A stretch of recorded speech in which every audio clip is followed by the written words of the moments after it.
Hello दोस्तों, आज हम एक्सप्लेन करने वाले हैं शकुंतलम फिल्म के बारे में, जो कि हमारे देश से, हमारे धार्मिक इतिहास से, हमारी मान्यताओं से, हमारे विश्वास से जुड़ी है।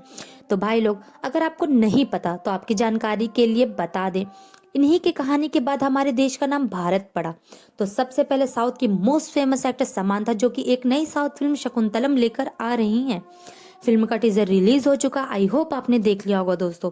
यह फिल्म अपने महान लेखक कालिदास जी के नाटक अभिज्ञान शकुंतलम पर बेस्ट होने वाली है। यह नाटक खुद ही इतना फेमस है कि इसके लगभग हर विदेशी भाषाओं में अनुवाद किया गया है, जो कि इसमें राजा दुष्यंत और देवी शकुंतलम के मिलन के बारे में दिखाया गया है। दोस्तों, युगों पहले की बात है, जब महर्षि विश्वामित्र कठोर तप कर रहे थे।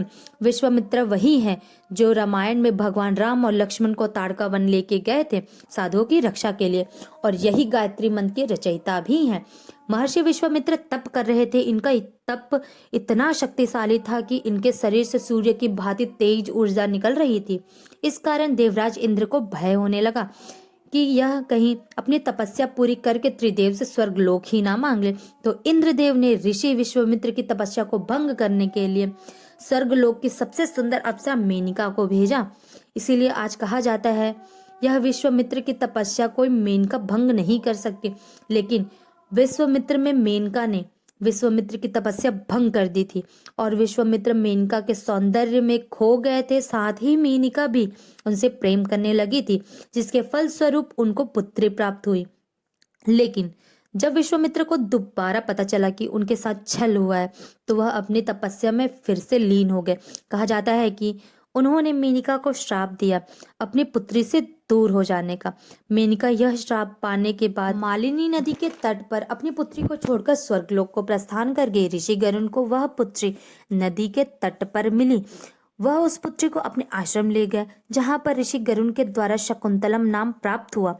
इसके बाद शकुंतला उसी आश्रम में बड़ी हुई।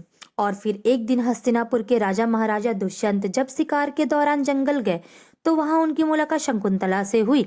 शकुंतलम को देखकर राजा दुष्यंत मोहित हो गए और उन्होंने जंगल में ही गांधर्व विवाह कर लिया। इसके बाद राजा दुष्यंत जब हस्तिनापुर लौटे, तो उन्होंने शकुंतला को अपनी नाम की एक अंगूठी दे दी। वह राज्य के कार्य में इतने लीन हो गए, वहां शकुंतला उनका इंतजार करती रह गई। एक दिन ऋषि दुर्वासा उस आश्रम पहुंचे तो शकुंतला राजा दुष्यंत के ख्यालों में खोई थी, जिसके फलस्वरूप वह आदर सत्कार नहीं कर पाई। जिससे क्रोधित ऋषि दुर्वासा ने शकुंतला को श्राप दे दिया कि तुम जिसकी ख्यालों में खोई हो वह तुम्हें भूल जाएगा।